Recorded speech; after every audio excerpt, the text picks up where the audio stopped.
Hi. So I'm actually in my sister's room right now, because I set up my new mattress in here, because I bought a new bed. So I graduated college, and I was like, what am I gonna do? So I moved in with my parents. I bought a new bed. Well, I bought this mattress, and I bought a bed, but it's in this box. This room is a mess right now. And I bought this dresser. Ooh, look at her. She's huge. Also, I've been watching a lot of the Netflix series Tidying Up. And I've been using the KonMari method to kind of go through my things. I have gotten rid of so many things. It's insane how much I've gotten rid of. And this is my old room. Oh my god, you guys, look. That used to be a futon. There used to be a dresser right here. There used to be an enormous TV over there. I know there's a lot of junk in here still, but it is insane how much stuff I've gotten rid of. These were full. This is kind of my toiletries for now. In my closet, look. Oh, look at how much stuff I got rid of. This is still pretty full, but like, that's insane. That's insane. This is still pretty full of LARP stuff, but I don't count that as my real clothes. It's okay, that was just a drill, don't worry. Well, I actually kind of wanted to go through some of it because a lot of it has a lot of meaning to me. And it's really lame, but I'm gonna be painting over this soon, so I really wanted to have a memory of it.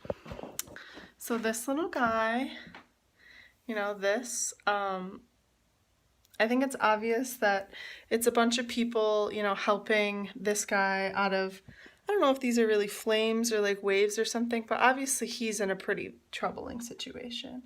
So they're all kind of reaching and holding hands, because they want to help him, you know, like they're trying their best.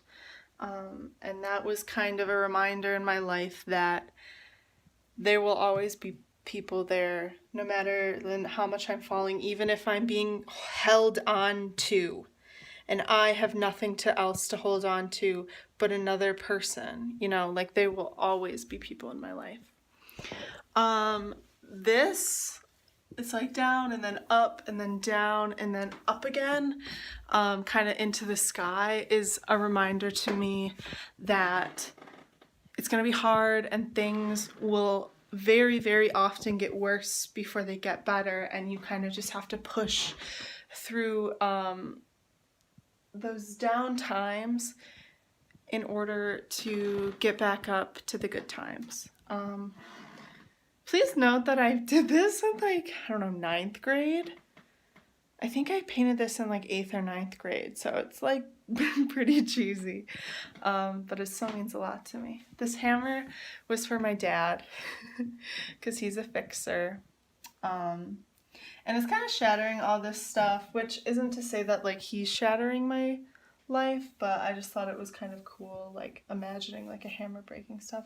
But the hammer is definitely like, I painted it because it reminded me of my dad, because he's a fixer and he's constantly solving my problems, and I have no idea where I would be if not for him. This apple is for actually one of my friends. Her name is Iris, and I haven't been friends with her in a while. Probably, I don't think since high school, you know, like, but we were really, really, really good friends when I painted this, and yeah, I don't know if you're gonna see this video, Iris, but I painted this apple on my wall for you because for some reason, like, apples represented you a lot, and I felt like you wrote some poetry about apples, and like how they were hard to reach sometimes, which is kind of ironic because this is pretty low. But yeah, I painted that on my wall because I wanted to be reminded of our friendship. And then there's this tree, which has so much space around it because I wanted to think about how there was always room in my life to grow, always.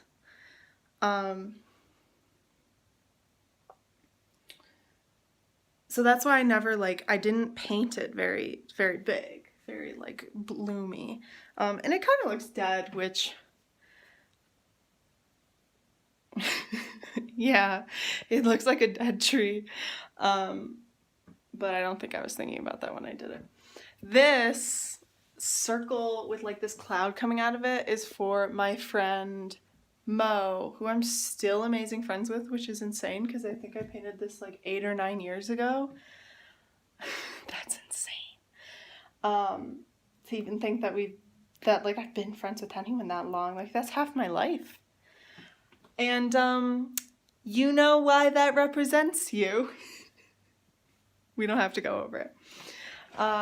This heart was just because I was emo and depressed all the time, and I drew a lot of these hearts where like I would draw like the dark on the outside and then I would like fix it in the middle because I was crazy, and this was really intense. A lot of people have like come into this room and been like, I really like all this, but that is kind of depressing. And I'm like, yeah, because I was very depressed when I made all this. So this flower is for my mom because she's beautiful like a flower, and it has like almost all the colors in this painting because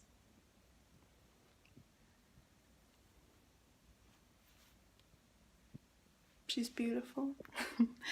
And I don't know, she kind of inspires me to be beautiful in a weird way, like to never like stop striving to be better, which I don't know if that's best encapsulated with a flower. This one's for my Judja, this comb. My sister knows why, because we've actually talked about getting tattoos of combs. So my Judja is my grandpa. Judja is Polish for grandfather, and it might be like Papa or something now that I think about it. But I painted a comb because, I literally just said that. Me and my sister were gonna get comb tattoos, and that symbol represents him because when we were little, so he passed away like, I don't even know how long ago, a while ago. And he was the first person in my life who had ever died. Like, first time I'd ever experienced, like, death. Like, in reality, instead of just, like, movies and stuff. Or, like, people who were really distant that, like, maybe I never knew or I'd met, like, once. But it's a comb because when we were really little,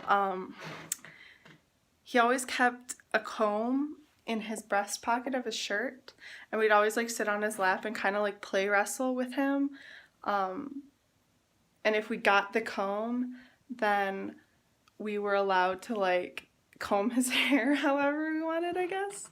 But it was fun, and it always like, he always made it feel like an achievement, like, oh my god, like I don't know if I'll get it, even though I'm sure he like let us have it after a while. Like obviously he could like stop a baby.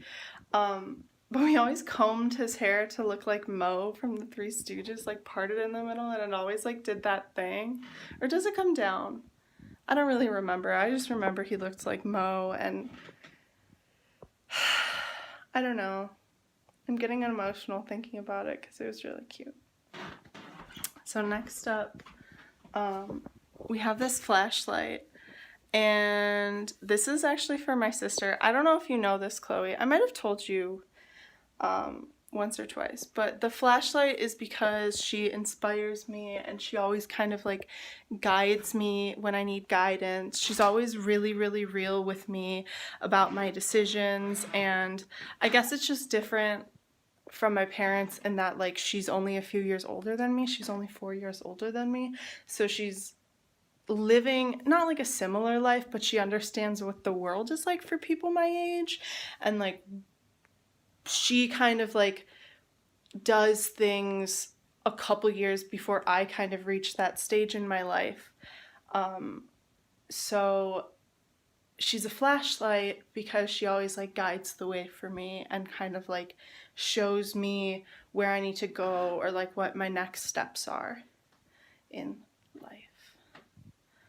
I don't know if there's anything else that was like specifically for people or for specific reasons. But little things I really like. I really like this little dude on this umbrella, which is cute.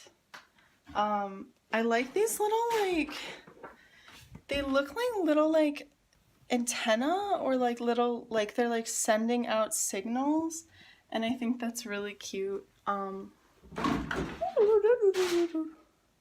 Oh, and obviously, like, the city is really cool, how it's over these, like, hills, and also I really like those bubbles. I think they're kind of fun. I drew, when I was whatever age I was when I did this, I painted a lot of like stuff like patterns like those. It's not like these like loopy things. They kind of look like intestines, but to me they were like chains. Like they were like chains like holding me down or whatever. I don't know, like break the chain, break out of your restraints kind of thing. Yeah. So that's kind of my painting. I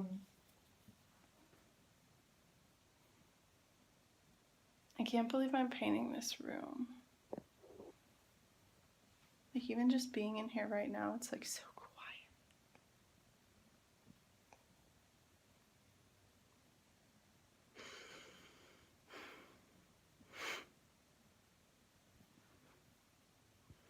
This is the next step in my life. And it's really cool.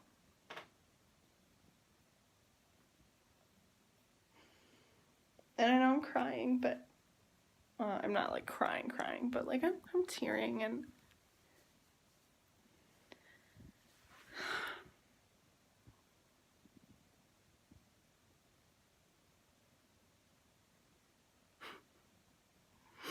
I'm a little sad to see this go.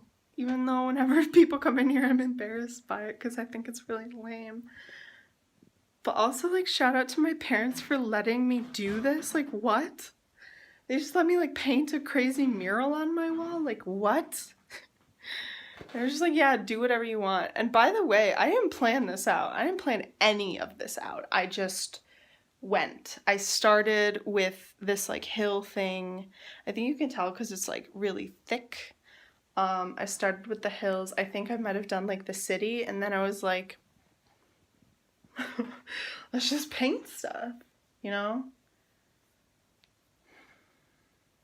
It was also really, really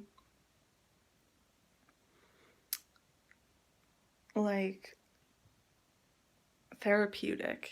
I remember being in here and having music on, and I don't think I even was into candles at this point, but just like painting this and like losing time to painting this because I was just feeling it. For real, shout out to my parents for letting me do that. Like, I was like, I want to paint my room. And they were like, okay, what? And I was like, I don't know. I kind of want to just like paint a giant mural on this one wall. And they were like, okay, like, what are you painting? And I was like, I don't know. And they were like, do you have like a plan? Like, do you have any idea? And I think I tried like drawing some stuff out and I was like, I don't know. Like, this is dumb. And they just let me do it. But now I have to paint over it, which is gonna be rough. Because it's so much black, and screw me for drawing these like black lines in the corners of stuff. Like, what is this? Why did I do that? That was dumb. Like every edge, every corner, every edge, like this corner is just black line. And I'm like, it's gonna suck to paint over. This is gonna suck. But me 8 years ago didn't care. I think I'm gonna document this journey because I bought my bed and I really did get rid of a lot of stuff, but I think I'm gonna document like painting, especially. I'm gonna start washing the walls tomorrow.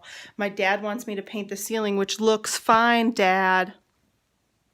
I told him I'm not painting it, but he's freaking out because it's gloss and he wants it to be matte. Which, it's not like it's like bad. It looks perfectly fine. It looks like pristine. But he really wants it to not be glossy, so I guess he's painting it. Yeah. Okay. Thanks for being here with me on this. Like, even though I'm technically alone in my room talking to my phone right now, just knowing that I can go back and rewatch it means a lot to me.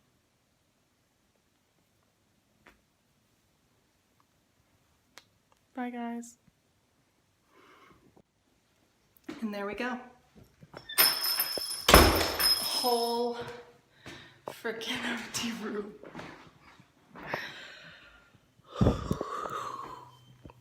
And a new light. New light fixture. I expressly told my parents I did not want a boob light. But yeah. It doesn't really look super purpley. It looks like way more periwinkle, which, like, honestly, I'm really okay with. So we painted this. I painted all of this trim all the way around those windows. I painted this shelf, and on the inside I put the purple. On the outside I put the white. And I'm just really excited. This room has never had this little stuff in it before, and the second I start filming this, I'm gonna start loading stuff in here. So painting this took the entire weekend. This wall that had my mural on it took 4 or 5 coats of primer before we could even put paint on it because it was just so dark. So yeah.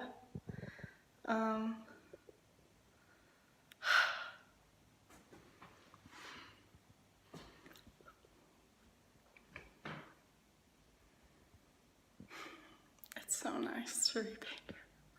But literally it took the whole weekend with me, my mom, and my dad all working on it. It was insane. But I finally, there's nothing in here, it's wild. Okay, thanks for watching. I'm gonna keep probably posting design updates with this room. I'm about to put my bed in here.